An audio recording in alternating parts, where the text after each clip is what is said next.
Hello Koreans, welcome to another episode of Hey Koreans with me, Agent G and Nurul. And this episode is brought to you by Casa Studios, your go-to experts for hassle-free renovation. Dengan tim yang profesional dan berpengalaman, komunikasi yang jelas dan tak ada kos tersembunyi, Casa Studio akan memastikan renovasi rumah anda akan berjalan lancar dari mula hingga akhir. Okay Koreans, so remember in our 2024 recap, one thing we wanted to do for Hey Koreans is to put voices to the voiceless lah kirakan. So there's this one video that I came across on TikTok, and then straight away I sent to Gina. I'm like, G, I think we have to talk about this. But we are a bit scared also because nanti korang dengar lah. Okay, but I think this is something that it will relate to kita women rights, that's one thing. Yep. But we're also going to relate it to working moms and stay-at-home moms also. Yep. But before anything, kita kasih korang the context first, okay? So if you guys didn't know, there's this group called Taliban Group. Tiba dah jadi macam politics already. No, hear me out, okay? So, I saw this video and it makes me upset, makes me macam angry sikit. So, I akan read the news saya kirakan. Okay, so the Taliban group has banned windows so women can be seen in area they use, such as inside their homes, courtyard, wells, kitchens and places that women usually use. A spokesperson announced on X saying that these views should be blocked to prevent obscene acts. Okay, as well as banning the construction of windows overlooking places used by women. And the Supreme Leader is calling for existing windows to be removed. Women in Afghanistan already can read, can sing, can't even speak in public because their voice are labelled as a source of temptation. They have to cover from head to toe and are banned from most work and education. So women cannot play sports or enter parks and can't even look at men who isn't their husband or blood relatives. Okay, and this is like a very serious women rights that's happening in Afghanistan lah. Kan? So macam initially I'm sure korang have seen the news whereby they really have to pakai the macam cover burqa everything. gitu. Okay, and then the thing is that now you can't even speak in public. Lepas tu, kalau example lah dia nak renovate rumah dia, lepas tu dia engage kasir, dia kena bilang kasir tak boleh ada tingkap. Tetapi kasar akan provide female contractors only. Oh yeah, because dia tak boleh jumpa. Yes. Kalau Taliban punya Afghanistan punya orang nak buat tu, dia akan cakap, okay, all my kitchen cannot have window, if not the Taliban will come and tangkap me. No, it's crazy. Like sampai rumah you sendiri also you have to be like, exactly covered like, in that sense. So the thing is that the only place dorang can be is at their homes. Okay, fine. If it's in their homes, the thing is that you cannot even have a window. So kirakan apa? Dalam satu kotak tu they have to be there and fulfill the rights of a wife, a daughter and stuff like that. And education is not even allowed also. Yeah, so I guess memanglah what the Taliban is doing is because diorang rasa the voice of women, the looks of women have to be concealed because to a certain extent the voice and the face will entice men. But I feel this thinking is very extreme. Extreme gila. Yeah, because I mean in Islam also memang kita perempuan have to dress up modestly. Yes, betul. Kita have to lower our gaze. Tapi takkanlah sampai dia kena macam lock inside the rumah is one thing, but not to have a window is another thing. Yes, and kalau you nak berbual, you cannot berbual kalau if it's not your husband or blood relatives. So kirakan macam if I berbual habis hantu kat sini kan, Oi, cannot already. Taliban come catch. But the thing is like macam, you know, one thing I realise is that right, like I understand, you know, in kita yang agama is that women is regarded very high such that they want to protect us. You know, that's why kita pakai kita punya hijab and stuff like that semua. But this is to another level whereby you are just macam restricting so much rights gitu. Like, do you not think that women can actually contribute to the country and stuff like that? Why do you feel like macam what I see is that right, they regard women as something that is evil being tau.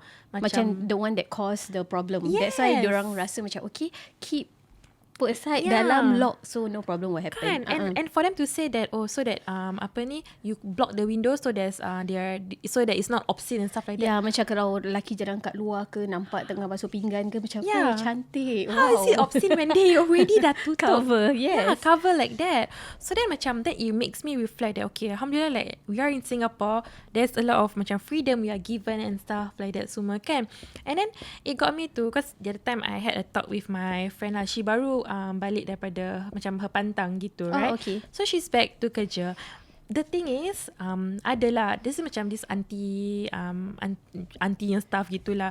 Dia macam cakap like, you so fast already come back to work already. Then she say, yeah lah, I have to support my family, I have to have an income kan. Then after that, the auntie cakap, then your baby who take care one? Cakap, oh, I hire bibi to take care of the baby. Then the auntie tu cakap, why hire bibi? Not good lah for you to hire bibi. You should be the one taking care of the child semua. Then macam, for me being the third party kan, I feel so bad for my kawan. Like, why you macam condescending her in a sense semua. Like, biarkanlah kalau dia nak have a bibik ke apa semua, right? Then, the thing is that, something I want to ask Gina is, because Gina is considered your working mum, kirakan, since the start of both your boys. Right? You tak pernah macam stay home ke apa semua. I want to ask you kan, does that make you feel less of a mum? Does that make you feel less of a woman gitu? I also think because in the country that we are in, Singapore, the cost of living is very high. And then, of course, bila I decided to continue working when I had my first, and then getting a BB, and then of course I have to compare. Kalau if I employ a BB versus to if I don't kerja, so I compare that based on the income. So, for example, if I working, then I get a BB, will the income be feasible? Ataupun I don't kerja, and then I don't have a BB. So I compare that income like that. You did last time lah. So I realised if I go out to work and have a BB, I actually can earn more for the family. Oh, okay. Compared to I don't get a BB and I'll be there. Of course, it would be nice to be there to witness you punya child punya milestone and all. But I also have to think that I would need to contribute to the family punya expenditure. It's because of macam the situation kita live in. Yes, also because started when we first start to have Aidin, right? My first son, Yan belum ada a stable job. So it's important for me to work and contribute to the family punya expenses. Okay, But as time goes on kan, bila Yan had the golden rule and then ada stable income, and then he even told me tau, he said like, I think you boleh sih, don't have to work. We still can have BB and all. But I don't know, that point of time I just feel like the arrangement dah okay already. I'll just work and then whatever income that I earn, I'll just keep lah. Then he was telling me like you don't have to contribute to the family punya ni, you just simpan. That's your own cash Yeah, kan? even macam when I work, right, that point of time I have CPF kan. Also even for the monthly mortgage of the house, right, he told me don't use my CPF, just use nice. he just gonna pay cash for the house. And to a certain extent, right, I think that was a good arrangement tau, because if you remember during the COVID punya time, 2019 itu. Yes, COVID punya time. Okay, barbershop and salon, right, initially was treated as a essential punya services. We didn't close dulu tau. All other kedai tutup dulu. Tapi, kalau you remember, was there macam limited number of people yang boleh datang? Yes, correct. So it still lower your sales. Yes, but that one still okay. We are still okay until tiba-tiba the government say everything have to close, even barbershop dengan salon. And it's an overnight announcement tau. Macam hari ni dia bilang besok kita kena tutup. So it was very kecoh because that night I brought all my barbers down because apart from I'm just thinking about myself that I have to pay rent, I also have to think about my barbers. They also have family. They also need dorang punya gaji. Means even if we stop operating, I still have to pay all these expenses. What? The rent. Is it the needed? Barber Kalau punya gaji. Of course you have to. Cannot be just because the government tutup you not paying for rent. Although the government punya subsidize the wage supplement, the rent will come later. But you got to pay first. I see. But this one was how long the cease of barbers and salon? I tak ingat. I think about 2 or 3 months. So malam tu I brought my barbers down. I told them like, as much as I'm worried about my expenses, I'm also thinking about you and your family because I need you all to have income. So I told them like, I won't kacau you punya salary. Everything will still be as per normal.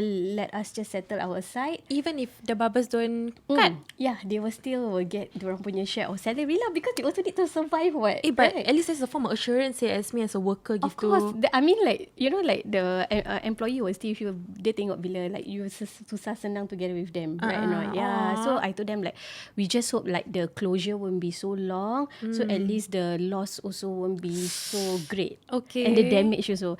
And then that point of time also, kita have an outlet in KL. Oh, in Malaysia. since when? Yeah, but it was only a few months because of COVID. Wait, just nicely when korang start Kita baru start like 2 or 3 months when our business was picking up, and then in COVID KL. happened. Yes. Ish. And then that one lagi like feel very anxious pasal kita cannot be there. And then Okay. for Malaysia kita tak tahu tau. Diorang just announcement, okay, lockdown lagi. Okay, lockdown lagi. And then we had to make that painful decision to close our KL outlet because we are paying rent and salary every month without knowing what is the Macam outcome. yeah. So we decided to just close. And during that 3 months, right, when our barbershop closed, right, the savings that I have and the CPF that I have that point of time came into handy lah. Because I told you you don't have to worry. Whatever income kita ada, kita just pay for the rent, pay for the barbers, and for the rumah you don't have to fork out cash for that few months. Use my CPF because my CPF dah built enough up lah for the few months kirakan. lah. Yeah. But at the point in time when TGI dah started, you memang masih kerja. Yes, I'm still working full time. Wow, At I the oil and gas see. punya company.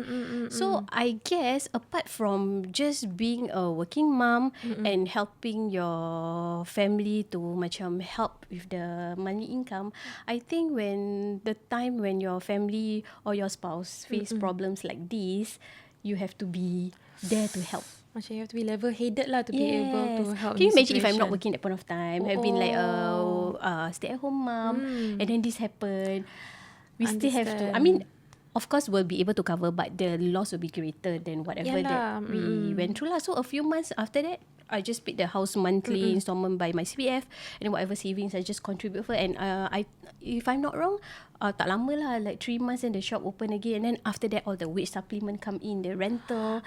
Yeah, so that one managed to cover back whatever I losses. see. So but then bila when the barber start to open up, wait, jap. So within that 2-3 months, orang macam mana orang potong rambut sendiri lah? Yes. Berapa tahun rambut sendiri lah. And then ada macam like house call. Is it house call B?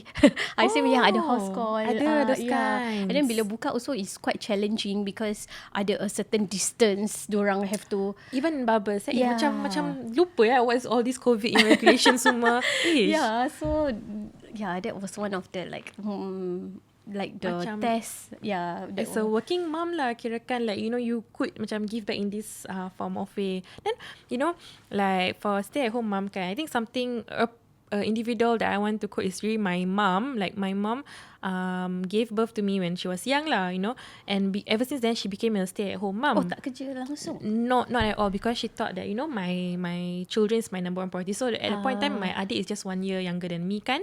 So my mom was a stay at home wife lah kirakan. But the thing is that when I go school and stuff like that kan, so sometimes orang will ask what your dad kerja as, what your mom kerja as, right? When back then I was just like, my mom works as a housewife. Orang semua ketawa. Oh.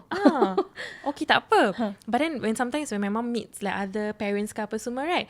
And then she'll be like, oh, I'm a housewife. I take care of my 2 kids. And then you can tell these parents kan, orang macam like, oh, housewife. And I thought about it like macam, like salah ke for my mom to be a housewife? Because I really see her macam, she really cleans the house on that kind of thing semua. And the thing is that, right, okay, so over time, I think my mom decided to like, okay, maybe she wants to, when me and my brother dah macam primary 5, primary 6 gitu kan, my mom decided she wants to go back to the macam working force lah, like start. So she decided to take courses and stuff like that, because tak pernah kerja kan. Right. But then suddenly my adik girl, she was pregnant with my adik girl. So with that, she has to make the decision whereby, okay, I cannot pursue what you want to know a fun fact was that my mom back then, she was already training to be a personal trainer tau. So I remember last time, right, my mom and me kan, when kita keluar kan, I'm just fat girl, but my mom was just a very slim, slender. Yeah. So then I remember macam dulu, I think I will follow her. Nanti she will, because she used to personal train kat Fitness First. So I suka pergi lah. I suka pergi just to macam tengok what she does and stuff like that, right? So but because she was pregnant with my adik girl, the last one, she had to like stop all her activities semua lah. So then but because of that also, my adik girl had some complications lah. I told she was on tube feeding semua, right? So I had to step up a bit more, And then when I step up a bit more, I rasa macam I housewife pula gitu. And it wasn't easy. it wasn't easy because why? Macam I see like how kita nak kena hantar anak tu sekolah. Okay, 7 a.m. Need to prepare her stuff out, hantar anak go school. Lepas tu come back home. You think I can just tidur balik? No, you have to clean the house and stuff like that. Nak kena masak, go pasar and stuff like that semua. Lepas tu check, dah 1 p.m. 1 p.m. time to take your anak back and stuff like that. So to me, like initially I thought being a stay-at-home mom is very easy. Being a housewife is very easy because of the notions that I got from dulu kan. Orang semua macam look down on housewife and stuff like that. But then when I grow older, I'm just like, wait a minute. Like, being stay-at-home mom is really another work on its own, Yeah, and then stay-at-home mom, diorang tak ada diorang punya me time in that sense. Pasal macam bila kita kerja, kita are away from our kids stuff. Yes. Like in the office, at our work desk, is actually kita punya me time lah. But for working, stay-at-home mom, diorang is always at home 24/7, kena buat kerja 24/7, kena pandang anak. There's no way diorang boleh cabut away from diorang punya kids. So yes, if you want to compare about working mom and stay-at-home mom, there's no right or wrong on this. But never. yeah, I salute stay-at-home mom. Same with me. Kalau that point of time when Bibik balik, I had to be at home, right? I'm like, when Bibik dah balik Indon it was like penat gila. It's like the chores is like never ending. Macam masak, kemas, basuh baju, lipat baju. Yes, it's really never ending. And then macam like, sometimes like some moms, dorang working mom, at the same time they also have to help out. Yes, itu lagi power. Oh my god, just mad respect. But they do it so effortlessly tau. That's one thing. Then another thing is that, right, so recently macam I met this client of mine tau. The thing is that, right, so one thing I know my mom has been ingrained in me since young is that, right, you need to have your own money. You need to have your own money. You need to have your own money. She was very macam money savvy gitulah. Kalau that time my watch rosak sikit ke apa kan, that's it. Macam she will marah me and stuff like that because she wants me to value the duit lah. Okay. So she said you need to have your own money, which is why I think where I am now lah, where I start at a young age kan. So then I met this client of mine. She has she has 4 kids. So she was a stay-at-home mom. She has 4 kids kan. And then because she actually dengar kita punya podcast, she listened to our podcast, and then one of her first few podcasts, right, she dengar yang part kita, she was listening to the part where you cakap that you will check Yanto punya phone before when he goes toilet and stuff like that. So because when she hears that, right, she pula check her husband's phone. Okay. She checked her husband's phone, and then when she opened up, she saw message yang she tak nak see lah. Because apparently the husband has been macam not say, I don't know, having affair ke apa, but texting, hello sayang, good night sayang, to another colleague kat Kita ni tak kerja. dosa kan gini pasal dia dengar podcast kita. Tak kan? That's why I felt very bad, and you want to know, she texted me, right? So at that time, the thing is that korang started on 3rd March tau. 3rd March I remember I was already kat Umrah already. So she texted me a few days after, and I was kat Umrah, and then she was just like, babe, I'm tengah trembling right now, I don't know what to do, but I listen to korang podcast. Korang jangan please. But the thing is that I met her recently 1 year later. She said it's a blessing lah. She says it's a blessing. If not, she will be kept in the dark. If not, things might be, stuff like that. So at that point in time, she was a stay-at-home mom kan. Her husband side looked down on her a lot. Pasal dia tak kerja? Tak kerja, and thinks that her life is very easy, and things that macam like her makeup and stuff like that semua, right, they feel that whatever nafkah the husband kasih semua is for her to spend on Sephora and stuff like that semua. Yeah, macam they just tuduh je gitu. Okay. Then I'm just like, asal korang macam have this kind of notion on her kan. But after the whole macam affair punya saga, that's another story, babe. That one I will share with you later. Okay. That one I pun terperanjat when I dengar like, what's happening ni. So after the whole saga ni semua, she decides, okay, know what? Work.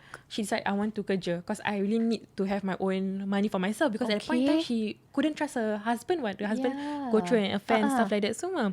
Because you see, kalau dia that time stay at home mom, lepas tu laki dia had an affair, and then laki dia decided to go to the other woman, she will be left with nothing, just for the kids only. And then kalau even if you fight for whatever, I'm sure the guy will always, okay, I kasih you child maintenance only. Then would that be able to cover her to sustain her for whatever? Tapi kalau she is working and then have her own saving, that decision to move on is so much easier. Right, exactly. So she has 4 kids already. So then recently I met with her because we did consultation semua kan. Apparently she was pregnant with the 5th kid. And then when she tell me, right, that's when she tells me that she was so glad that she listened to kita podcast, because if not, right, macam she said that even though she's pregnant, she actually went to work because it just keeps her mind off things because she still have that trauma also. But at the same time she knows that okay, I'm doing this for my own future, I'm doing this for my kids' future also. Because I cakap macam you masih tak boleh trust your husband ke? She say no, as much as she sayang her husband, she said there's a limit to how much she can trust her husband also, especially part money.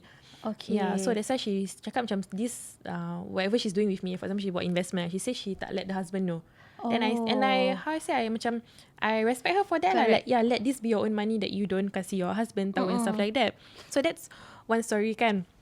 Then, so just what you said about because she's working for your kid, that's why I also feel niat is very important. So your niat, if you want to stay at home, to become a stay-at-home mom because you want to nurture your kids, you want to be there at every milestone, inshallah it will okay. And also your niat if you want to be a working mom because you want to provide for your kids, you want to have that savings for your family, that is also fine. Yes, betul. I think what you cakap is the niat is the bottom line kan. Because right now even though she's pregnant kan, her kerja alhamdulillah her income is very good, you know. Like it's surpassing her husband in income tau. Oh wow. That's the thing. I'm just You like girl. kan. and but what I realised is that the husband reduce her nafkah also. So okay lah, that one I don't know lah. Okay. Whatever lah. Yeah, so then that's sorry, then another one I realised kan macam, because macam I do realise macam kita group of friends, either they are staying at home or they are working moms or they are both and stuff like that kan. Another of my friend ni is that like she's heavily pregnant kan. She heavily pregnant sampai 9 months but she still just nak kerja, you know. And then kita macam like you can retake your maternity leave, why you tak nak ambil. But apparently macam if you don't take now you can take later gitu kan. 1 year. So she says she just trying to push on so that she can just spend more time with her kid to have the maternity The full leave. 4 months maternity leave. With the kid gitu. Then I just like, oh wow, macam it's not easy lah. Like, cause I'm not a mom yet, so I don't faham sangat. But when I see this, I'm just like, I truly admire the strength of a woman lah. Honestly, babe. Yeah. So dia ambil the full 9 months and lepas tu baru another trick I teach you, okay, macam kalau orang macam korang macam 8-7 months gitu kan, korang pergi doktor, korang minta hospitalization leave. Oh boleh. Boleh. Macam cannot wake up lah doktor. Jadi korang tak payah pakai korang punya maternity leave. Pandai and then kau pakai hospitalization ni sampai korang beranak. Boleh lah. Because this kawan kan, she really heavily pregnant, you know. Like macam we were so scared for her because takut it was beranak. 38 weeks already. Oh, okay. Yeah, takut beranak whatsoever. So macam like it was so heavily pregnant, you macam kerja gitu. Yeah, so that's where, and then but for her case pula right after macam 1 month later she decided to go back work. She bawa her anak along lah. And for us we find it okay because you know like because this is not a normal work setting, still a self-employed punya work setting. So I think it's still fine for you to macam bring your anak to work and stuff like that. But that's where macam some people, I can see, you know, some of orang-orang macam tengok dia mesti tak gitu, asal kau pergi bawa anak kau datang kat sini semua kan. But that's the thing, I feel like macam, you know, a woman, your strength is just just unimaginable. But really after you give birth kan, lepas you nak pergi kerja tu kan, you macam the heart is like so heavy tau. Because when you see your baby and then you already spend time like 4 months together, habis you want to go back to work, habis macam Allah, macam like, you know, like that separation anxiety, macam how to leave my kids. And then but as you move on, macam you kerja balik lah, I see lah that you come back to your niat like okay no, I'm working for my family, I'm working for my child. InsyaAllah. And then that'll be okay lah. And also like I see lah, once you already like you treasure that me time, and then you will feel like okay lah, it's time for me away.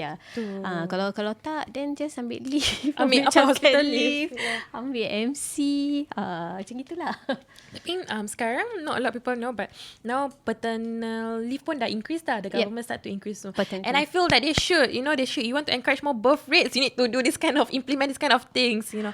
But I think another aspect also, like if you guys didn't know until now, Gina tak pernah leave her kids overnight tau. The kids dah besar matang tau. Tak matang lah, besar je. Besar. Gina until now, kalau nak pergi overseas trip ke apa semua kan, cannot leave the kids behind. Oh my god. So fun fact, we're going to KL next week tau. And then Gina still can text me, I don't know how I'm gonna leave my kids alone je. I'm just like, babe, just one night je kot. But because you see, I may not understand her mother's love for her kids, even though the kids dah already mature, I would say lah kan. So macam InsyaAllah, I do hope one day I do get to experience being a mum, and maybe I can resonate to Gina. Agaknya dia lagi teruk. Dia agaknya pergi kerja buat podcast pun dia nak bawa anak. Kan kat sini. Okay baby, you sit here. Dulu tak nampak sibuk lah. But I think with that, kita really want to, you know, like applaud all the moms out there. Both stay-at-home mom, working mom. Yes, both nothing feel wrong with it. Nothing wrong with it at all. And if there's anyone who macam nak condemn korang ke apa semua, oh my god. Especially if coming from men, kita nak kena, macam selalu men kan suka macam, apa je dia balik kerja, macam apa je you buat kat rumah, you setakat kat rumah buat kerja rumah je, okay je. Siapa lelaki mana tu? But also kita berterima kasih tu lelaki also lah untuk kasih kita nafkah semua. Okay, but back to the woman gitu. Tak boleh, nafkah tak boleh touch, okay? Remember? Hey, whatever. Stop Sudah korang But I think with that, like macam to any of the ladies who are listening to this, if you are a mom already, I want to say good job to you guys. It's not easy being a mom, but alhamdulillah, you are granted this gift to be a mom to nurture your kids. And to those of you who are in the TTC punya situation and stuff like that, insyaAllah may Allah grant barakah to you to be able to have a kid also. So yes, insyaAllah. And I hope you enjoyed today's punya episode podcast. So with that, kita also want to thank Casa Studios for being kita sponsor also. So kalau korang nak call dorang for any form of renovations ke apa semua, you can call them at 8286-4746. And you guys nak kena tahu something tau, kalau engage agency ada something special pun. Kalau you engage agency to buy or to sell, and then lepas tu you engage Casa pula to do the renovation, automatically you'll get $1,000 discount. Tapi jangan lupa lah code agency punya nama. So I guess with that, kita see you guys in the next episode. So bye korang. Okay Nurul, tadi kita buat pasal stay at home mom, working mom. Kita nak tanya Israfil lah. So kalau dia nak, you want your wife to become a working mom ke atau stay at home? I prefer to let her stay at home lah.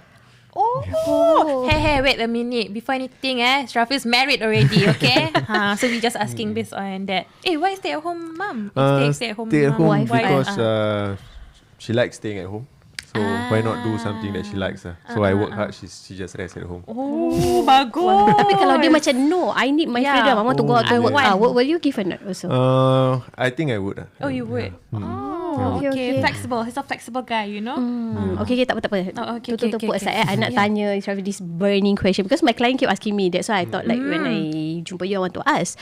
So apparently recently sebelum like earlier this month, a few of my clients dapat kunci rumah tau.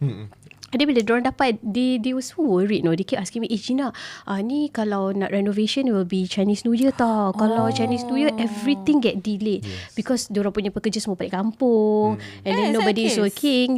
So I was wondering like, kalau Kasia, like will that affect yours also for Chinese New Year? And also, is it the reason why Chinese New Year everything get delayed? Is it because pasal worker dia semua balik ke macam mana? I think across the board, every renovation company will be affected by this. Because most of the supplier are Malaysian Chinese mostly. So even if they say they have in-house, everyone, most of their things are in-house. They don't go back for Chinese New Year. Firstly, Chinese New Year holiday is 2 days kan. That is also already a delay. Secondly, whatever material purchasing is not from them. They cannot. Nobody has in-house raw materials. They still need to order from somewhere. So if they didn't order earlier, then they will still be lacking of materials. And next is also supplier that, for example, quartz countertop. Countertop is all celebrating Chinese New Year, and usually they close about 2 weeks. 2 weeks. Yeah, some company even close for a month. So the best solution is to get all the measurement done before Chinese New Year. So best is to install the carpentry before Chinese New Year. The carpentry. Rest, carpentry. I mean countertop lah. Countertop is the one that will, carpentry and countertop is the one that will take longer time for Chinese New Year holiday. Okay. Tiling also. So that's why tiling is start of the project. Always at the start of the project. So whenever, for now, any customer that we have currently, we will do the defects check first, choosing of material first. But we already book for the after Chinese New Year. That will be very busy for across the board, all renovation. After Chinese New Year. So kita dah ada pre-booking for all the dates. So there's no delay. Immediately after the Chinese New Year, they will start with our house first. Yeah, because kalau by the time nak tunggu Chinese New Year, lepas tu baru nak pilih and everything, that one will stretch longer kan. Booking of a worker. Yep. No one. Everyone is busy, especially after Chinese New Year, after they come back from a long holiday. Tapi kalau macam hari raya ke apa, will affect tak? Hari Raya Ramadan? not so bad as Chinese New Year because most supplier are still open on Chinese New Year. Okay. On Hari Raya lah. On Hari Raya. So actually it's the supplier issue, it's not the worker punya issue. it's not the worker. So of course some works, for example, that's why I say after quartz installation, best is before Chinese New Year. After quartz installation is just plumbing works or electrical works, which can be labor can be found. Labor works can be found. So that they outsource ke apa semua lah. But then macam if you guys didn't know kan, my parents actually engaged Casa Studios lah to did their, I don't know what they do with their house, but they did some renovation apparently. So, but one thing my dad was asking me, Nurul, you have to make sure before Ramadan, my dad nak the renovation to be stopped. Because Hari Raya kan. Hari Raya. Boleh tak? So what we do in any renovation is pre-plan booking. Meaning we dah lepas dah confirm renovation, we already do the pre-planning, pre-booking of the works. We can even estimate the completion date. Okay, So pre-booking will save a lot of delays. Faham. For not like you just finish. For example, you ask hacker to hack the house, and then once finish hacking, you find for tiler. Boss, are you free to start tiling? Then sorry boss, I'm only free next week. I see. So that's orang dah pre-book. Schedule lah all this kirakan. will delay domino effect. Yeah. So in Casa Studio, we do pre-booking of renovation, meaning right after hacking there is tiler the next day. Right after the finish of tiling there is electrical the next day and so on. It's very systematic gitu lah. Susah. Then especially kalau macam all this, kadang-kadang orang buat ID macam one man show renovation. Ada. Actually quite susah sih kalau they never plan the timeline properly, because diorang buat seorang atau dua orang lah for that fact.